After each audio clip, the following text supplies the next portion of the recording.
What's up, everybody? It's Boo from Mile High Distilling, and these right here are our essential oil distillers.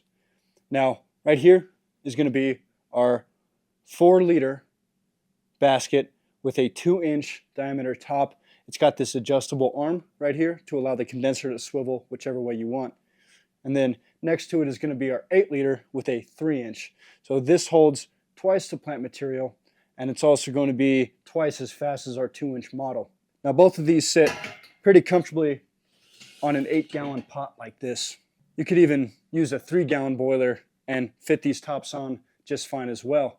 You can even go to like a 16-gallon boiler, 26-gallon boiler, but we usually recommend 8 and below. And the reason for that is, whereas regular distillation, where the amount of volume you fill your boiler to is conducive to the amount you get out, you'll get more out the more volume you have.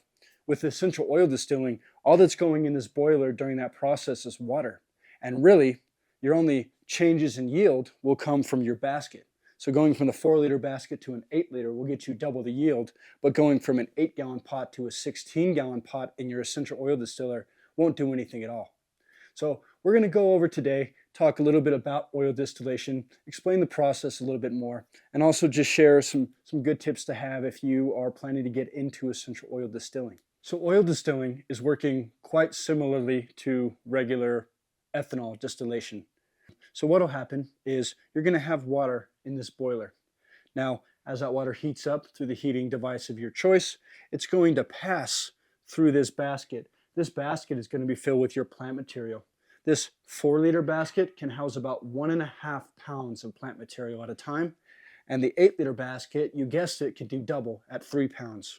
Now, as these vapors push through this column and are hitting this plant material, they're infusing the flavor and getting not just the flavor, but they're also grabbing the oils, the tannins, everything that's in that plant out. So things will push up. They're going through our condenser line. And the only thing not pictured here, and that's because our prototype hasn't had the best success, is a separatory funnel. You're going to have a separatory funnel at the end of this condensing line, and that's going to separate out your oils from your water, hydrosol, all those other things. So really, outside of buying the actual unit, like the one you see here, all you're going to need is your actual plant material and an oil to water separator, and you can start distilling your essential oils. The amount of oils you're going to get at a given time through a unit depends on the plant material in question. Let's take, for example, lavender. Lavender is a very common plant material that's distilled into an oil format. You can get anywhere from 0.02% of your overall yield up to about 5% on some other types of plant materials. The usual yield on lavender is about 0.25 to 0.3% of the yield. Now remember, this is a 4-liter basket, so if we translate that into milliliters, we're now looking at a 4,000 milliliter basket. If we run our calculation, we multiply this figure by our average figure of yield we should be getting from lavender, which is at max about 3%. We're going to come up with a calculation of about 120 milliliters. So 1.5 pounds of plant material, which would fill up this 4-liter basket, will end up causing you to have a yield of around 120 milliliters of lavender. A large amount of plant material is needed for a very small amount of oil. That's kind of the golden rule within oil distillation. So you have to plan accordingly.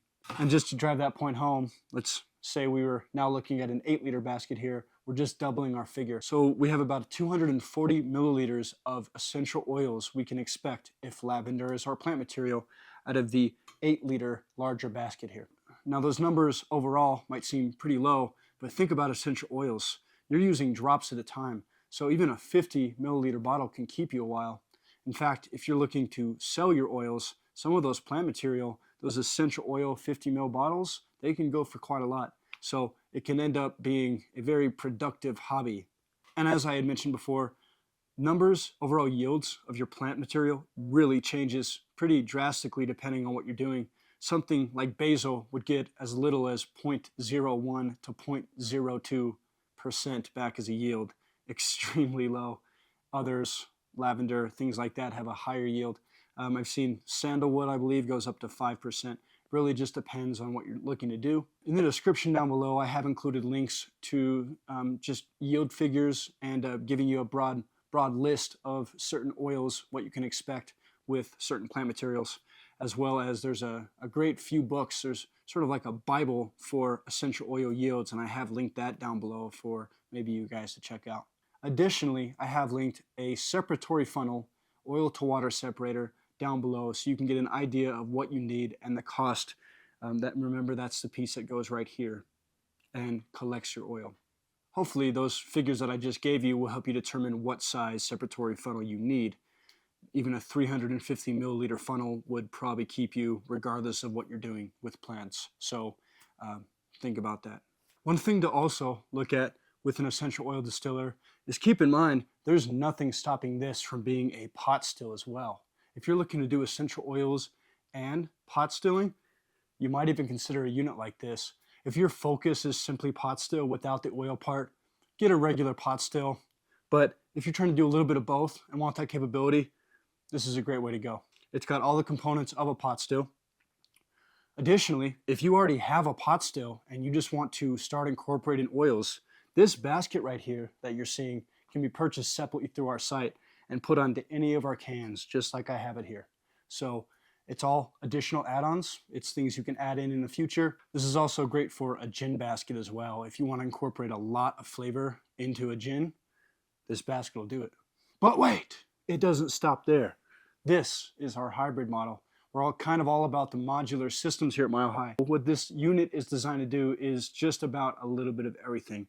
It's going to have that same essential oil basket here, which differentiates it from other modular units we have here. This is the one you use for oils. And then of course, we're going to have an extension here and a reflux condenser. So this unit is also going to double as a reflux distiller. And then of course, our condenser and everything. Now see how these clamps are all throughout. You can take this part out, unscrew the clamps, take this unit out, take this bottom extension out, and you have that same 4-liter essential oil distiller that I just showed you a little bit earlier in the video. If you were to do the basket and then this top piece, like you just saw, that would be essential oil mode as well as pot still mode in this unit. What you're seeing here is going to be reflux unit. And if you unscrew this thermometer, get rid of the condenser arm here, and turn this upside down, now this is a filter unit. So this is going to be the basket and a piece of pipe. You can run stone carbon right through here and filter. So this is a 4-in-1. This is called our hybrid 4-in-1 tower. And if you are looking to do a little bit of everything with essential oils mixed into that everything, this is your unit. Now where your plant material goes is, here's our basket. If you look on this side, you're going to see a screened plate. You're going to see that we weld in a few washers into this plate to hold the plate in. And all you're going to do is unscrew this plate. You're going to see little screws on there. Unscrew them, and now this is open. You can add your plant material in and close. Something important to remember in essential oil distilling is some of those oils, some of those plant materials rather, are so strong that they can basically permeate in your still. So if you're going from, say, a lavender or mint type distilling oil run, and then you try to make neutral spirit alcohol or maybe even a whiskey out the next time, and you don't clean in between, you're probably going to get some residual flavor from that plant material. So we do recommend a heavy 50-50 water vinegar mix after every oil distillation run. That is, if you're changing things up. If you're only doing oils through and through and they're all the same plant material, not too much of a reason to clean other than just get rid of residuals, but no heavy clean will be needed. Sometimes this can be a good thing. You know, maybe put a little mint in for essential oil, and then next try to make like maybe a rumpelmints or some other type of liqueur, or maybe like a whiskey infused with mint. Sometimes it can work for the benefit. It's not always a bad thing. And guys, there is one more helpful bit of info I want to give you on oil distilling.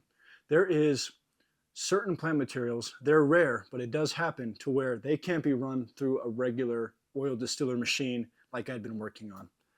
The first thing that comes to mind, one of the only things that comes to mind when this happens, is going to be roses. Roses are extremely fragile. They're very delicate. So when you have a boiler And in that same fashion I showed you, when that boiler is pushing a bunch of steam through the boiler to get into that basket with your plant material, most plant materials can handle that. Roses will essentially just disintegrate. They're just too fragile. There's a reason why rose oil is such an expensive thing. If that's something you're looking to do, you're going to need to step up your game a little bit. And you can do so through this. This is sort of a jerry-rig system that I created through our own parts here. But here is the big part of it all. What this is that same 8-gallon boiler that I had shown you in the previous part of this video, but this one's jacketed. You basically have an outer jacket surrounding an inner boiler chamber. And what happens is this chamber, this outer chamber, is going to be filled with water or oil, and then it's heated through heating elements or propane, something like that. And that's your medium. That's what's actually heating the inner wall. And that's going to help. There's going to be no vapor traveling or pushing through. So those rose petals and everything in that inner boiler can safely be heated without going too crazy on the heat and basically just evaporating. They don't really do that, but I don't really know how to describe it. Above that are going to be 2 reducers. This is, again, just sort of a jerry-rig system.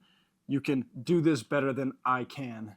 This jacketed boiler is going to have an 8-inch tri-clamp top. So you're going to need to figure out a way to get from 8-inch down to 2-inch, the size of your column, or maybe you're using a 3. What I did was an 8-to-4 reducer followed by a 4-inch to 2-inch reducer.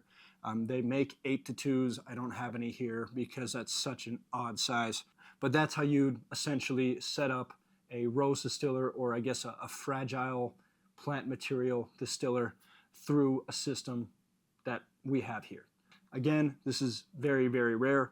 Roses are the only plant material I know that does this. I'm sure there's probably more than one, but that's the info I got. So anyways, thank you so much for watching. As always, if you liked the video, please be sure to like and subscribe to our channel. If you have questions on essential oil distilling, go ahead and leave a comment below. We'll get you a good answer for whatever's going on. I want to say that my knowledge on oil distillation is a little less than I'd like. It's pretty niche practice in distilling industry, and I haven't really taken the time to ever do it. So I know a little bit, but it's only what I've been told. I haven't really fully done this process myself. So if there's additional information that some of you would like to share that have a lot of experience in oil distilling, please, I'd love to learn more. I'm always on the quest for knowledge, especially in this industry. Anyways, I guess that's it, folks. Until next time, see y'all.